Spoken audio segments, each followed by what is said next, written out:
The KTM 790 Adventure is the smaller budget version of the KTM 790 Adventure R. And on paper, they're almost the same bike. The reality, however, is quite different. Welcome to our review of the KTM 790 Adventure.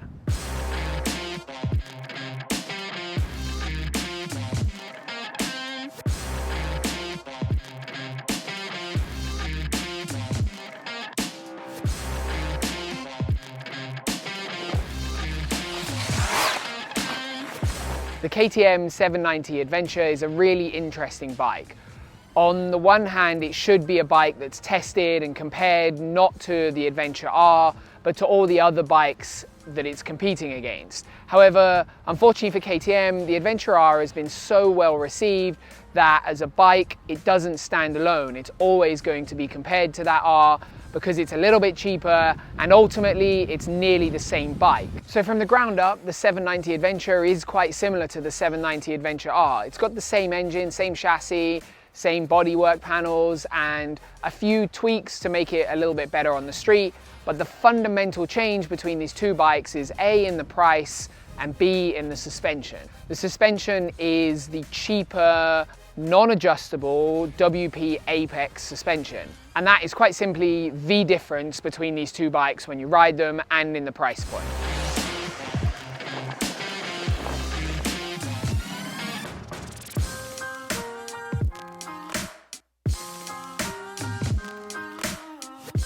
So when it comes to tech specs and the riding, without a doubt, the most important thing that we're going to talk about in this test is the suspension and how it performs, and actually a little bit how it differs from the R.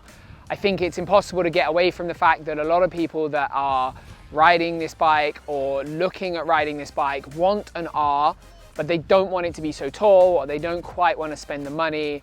And one of the most common questions we've had is this bike a good replacement for the R if you don't have the leg length for the seat height of the taller bike? And the answer is no.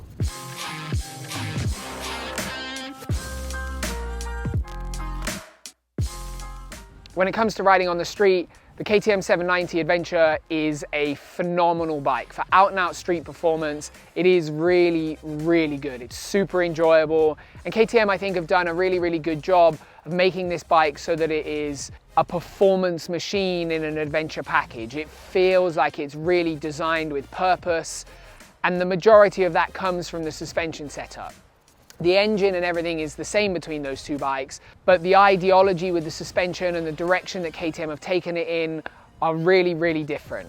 Fundamentally, the KTM 790 Adventure is stiff. Everything about the suspension setup is firm as hell, especially compared to its brother, and especially compared to pretty much every other bike in the adventure bike space.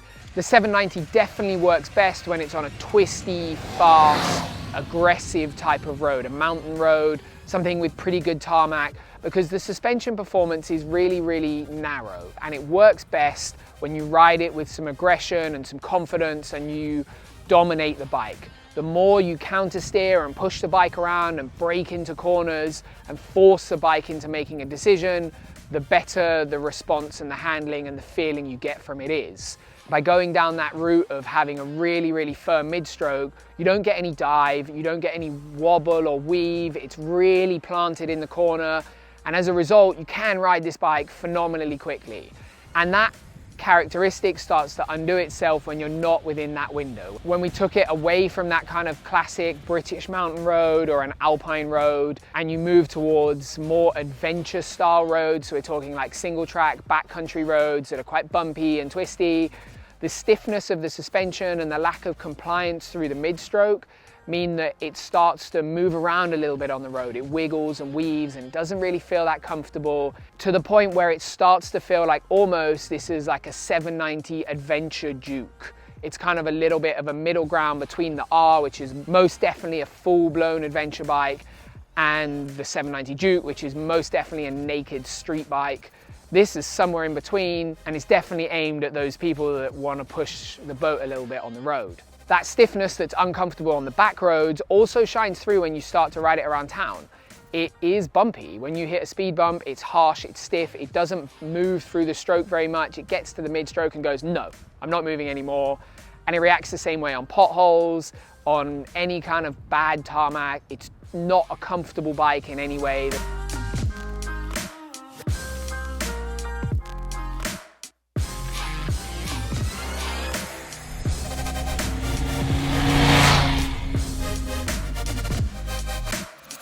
One of the main departures between the 790 Adventure and the Adventure R is in the wind protection and the seat. KTM have made the wind protection a lot better on the 790 Adventure because it's intended for more road miles. And with the seat, they've changed it from a single piece seat into a two-piece seat. So we have a rider seat that's a bit lower and a pillion seat that's a little bit higher. And KTM have taken a really interesting direction in this, in that they've made that seat as hard as they possibly could. It is unbelievably stiff. The KTM 790 gets uncomfortable after about an hour. After an hour, I'm done. I don't want to sit on it anymore. It's so stiff. And if you're riding aggressively and you're always moving about on the seat, it's awesome. The shape of it and the flatness and the stiffness let you move really well. So if you're a dynamic rider and you like to get off the inside of the seat, you're going to really enjoy it. But if you then turn around and you have to ride to the other side of the country, you are not going to enjoy it. On the flip side, I quite like the wind protection on it. KTM have got this neat little system with the front windshield where, while it isn't adjustable on the fly, it's very quick to adjust. It's one bolt, it unplugs from the front frame, plugs into the new hole, and you gain about 2.5 centimeters of new height. Without trying to make this a comparison to the R version, one of my biggest complaints about the R were the mirrors being terrible. It's been reported by a lot of other people as well, but generally the mirrors create a lot of buffeting. They look super cheap. They look really, really poorly made. The Adventure, the standard 790 Adventure, doesn't have that. It's got really nice mirrors. They don't buffet anywhere as much. They're much more aerodynamic. They're a much nicer shape. And generally, I think they work really well.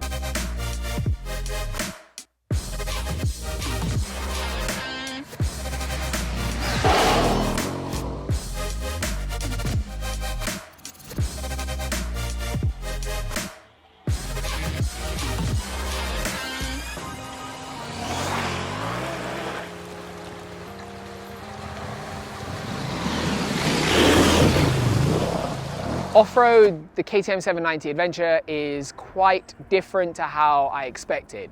I was really excited to test this bike off-road because I like the R version so much, and what I was kind of hoping for was that we'd have 90% of the R's off-road performance with a lower seat height, because for a lot of people the R is a tall bike.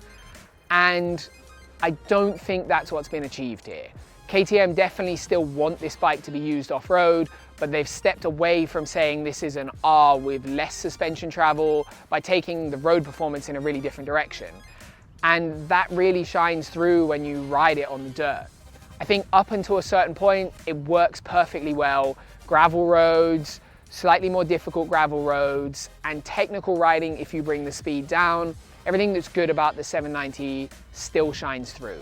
I love the chassis on this bike. I think it's one of the best adventure bike chassis that's been produced in a really, really long time.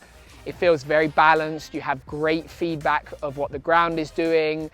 It's quite a confidence-inspiring bike. And the decision to make the suspension so stiff on the street has altered what this bike is capable of. Without making it a comparison to the R version, I think for a lot of people this bike is attractive because of that lower seat height, and it's just a very different bike as a result of that direction change. What you end up with is a bike that feels like the chassis has immense capability and the suspension is set up for the street. And ultimately, I think that underpins what the 790 Adventure is. When you ride gravel roads or you ride more technical riding at a slower speed, it's awesome. It's fine, it works perfectly well, and I can do a lot with it and feel really comfortable with it. Where it starts to lack is when you're hitting bumps or you have rocks or things that upset the balance of the bike. Then the suspension doesn't work so well. The mid-stroke of the suspension is very closed off. So when you hit a bump, it feels dead. It feels like it stops immediately, front and rear, and it's a really strange characteristic to have in an off-road bike. Generally, we have a bit more progression to the suspension.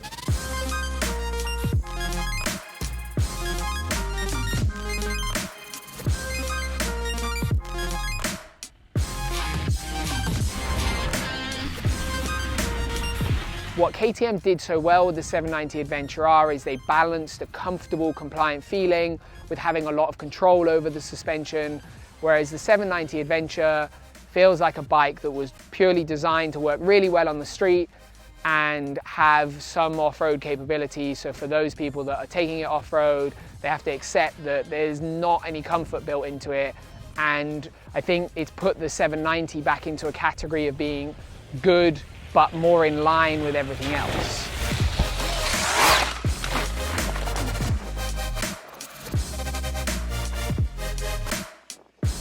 The next big plus for me is the rally mode. Now, we messed this up a little bit in our review of the 790 Adventure R, but I think rally mode is one of the cleverest, neatest pieces of technology I've seen on an adventure bike in a long time. It's not that different to the principle of BMW's Enduro Pro mode and so on, but KTM have baked in a system of adjustable traction control on the fly.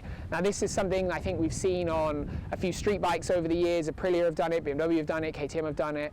But it works really well in this setting because the traction control is such a good system on this KTM. And being able to adjust the traction control based on how comfortable you are with the setting you're in on the fly is great. When I'm feeling super confident and I'm not worried about it, I leave it on 1, and honestly, for my riding ability, I never notice it's there. It doesn't intrude in any way. I can still do power slides. I can still ride up pretty much as steep as I want to.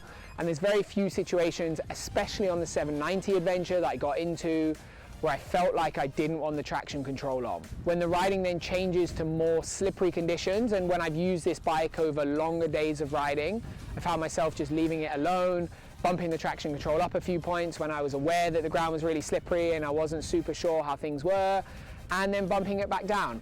And it's not like you need traction control, it's more a thing that it gives you a lot of peace of mind, and the system that KTM have got is so unintrusive that that peace of mind works very well.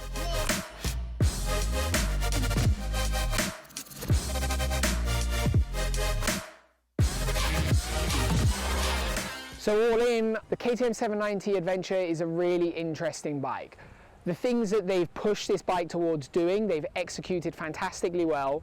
It's great in the narrow band that it was designed to work for on the road. But I think unfortunately KTM have set themselves out to fail a little bit, because what that bike is really, really good at isn't necessarily where their marketing is pushing it.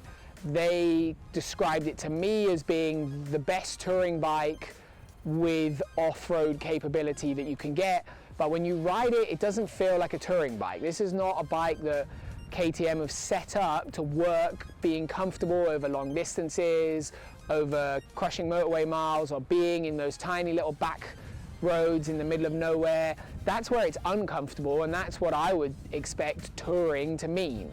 What this bike is phenomenal as a weekend warrior street bike, and if you wanna, when you've done your awesome tarmac riding, go and do a little bit of off-road.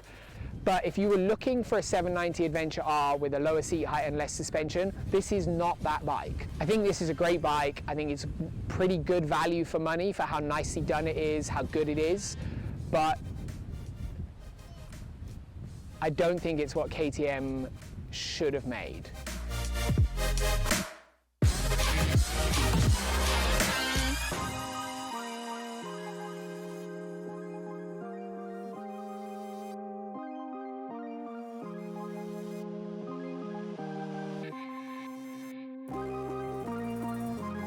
I hope you enjoyed this review. I hope it's been as informative as you needed to, and you've kind of learned a lot about what this bike is good for and what it's not good for.